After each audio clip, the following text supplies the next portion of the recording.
SFY's Dylan Scott is there. He joins us live from Mankato tonight. Hi, Dylan. Hi, Katie. How are you doing? You mentioned it's hot here. It's beautiful. It's perfect for the first day of football. And it's funny, 1 week ago, we didn't know if we would have football. The NFL lockout was in full force. But this week, the Vikings ready to go here. First day at Minnesota State Mankato. With his size, speed, and skills to make incredible plays, his first season with the Sioux Falls Storm could very well be his last. And of course, the beauty of day one in training camp is every team at this point is still undefeated. Normally, you'll see me in sports, but today I'm here in Hatsa because this story is special to me. Like Kevin and Deanna, I too am a fraternal twin. This is a picture of my twin sister, Samantha, and like the two of them, it's the older sister who's always looking out for the younger brother. Pride.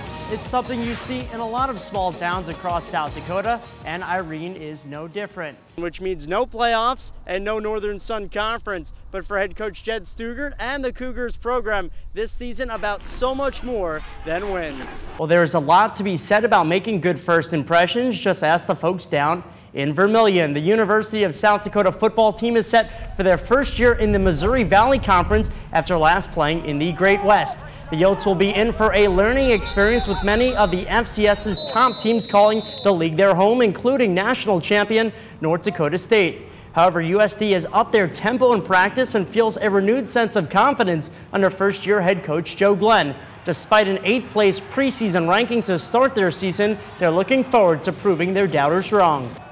It was going to be a grind. The Missouri Valley has every team is solid, and we're going to have to battle every week, and that we're trying to simulate that in practice, you know, with how hard we've been going. There's nothing wrong with being the underdog, and we're okay with that. And, you know, we're going to try to do our best to, you know, come out there and prove people wrong, and it'll only fuel the fire. Well, after 2 impactful years at USD, basketball guard Charlie Westbrook will now represent the Vermilion and White with a little green in Italy. A nightly highlight waiting to happen. Number 1 eclipsed the 1,000-point mark this past season, earning second-team All-Summit League honors. On Friday, the Milwaukee, Wisconsin native announced he was headed overseas to play for Verona of the Italian League this upcoming season. Now, Westbrook impressed during his stint in the NBA Summer League with the Orlando Magic, but said he believes his game needs a bit of seasoning, and after a year of growth in Europe, he'll be better prepared to battle for a roster spot in 2013.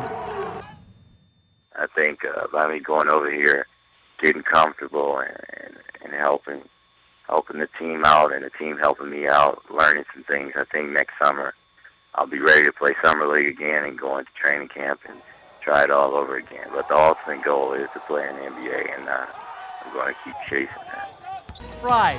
It's something you see in a lot of small towns across South Dakota, and Irene is no different. This past weekend, the community 25 miles east of Yankton celebrated the 20th anniversary of its local rodeo, and it was a sight to see. Well, not yet. If they're going to give it away, I hope I win it. With a population of close to 500 people, Irene, South Dakota is certainly one of those so-called small towns. But each year in early summer, this community gives way to one big event, the annual rodeo. And at 20 years, it's something the locals are truly proud of. It's a lot of fun, it's a lot of hard work, but tell you what, it's really I think it's a feather in Irene's hat, and we really enjoy it around town here. We're your middle of America community. Everybody has a special story, and the majority of the charter members in this rodeo club are still here and present, and they enjoy to see the growth. Thrilling the big crowds with everything from saddle bronc riding to mud and busting, the 2-day event certainly has something for everyone, an indication of its evolution over the years. Every year we try and figure out how we can better it, or what we can do to make our job a little bit easier the next year, make it more entertaining and fun for the fans that come in, because you know, people, you know, they got to pay to get in, so you want to show them some good entertainment and show them a quality time here. And that is no bull. In any rodeo, you find that it's the people who make it truly magical. And Irene certainly means business. Some of it, funny business. No, I've always been a little off, I guess, crazy. But it's been in my family since rodeo started. So I'm third generation, and we're still going. But there is a serious side as well. Riders come from near and far to compete in the various events and maybe strike a little coin in the process. I drove about 6 hours to get here, so hopefully I can go back with a little more change in my pocket. I won it last year, so I figured come back down here. It's pretty good rodeo, treated me well. It's a start for many who dream of hitting it big, and an end for those who have seen the bright lights and just love to compete. It's an hour and a half from my house. You know, that's a huge weight off my shoulders. So I'm tickled to death that I still get to go do this at this level and at Irene. A delicious slice of Midwest Americana. And for all those involved, they hope it's on the menu for years to come. Cattle country, this is farming country, and it all comes together. I think we're going to see 25, we're going to see 30, and who knows, we hope we see 40.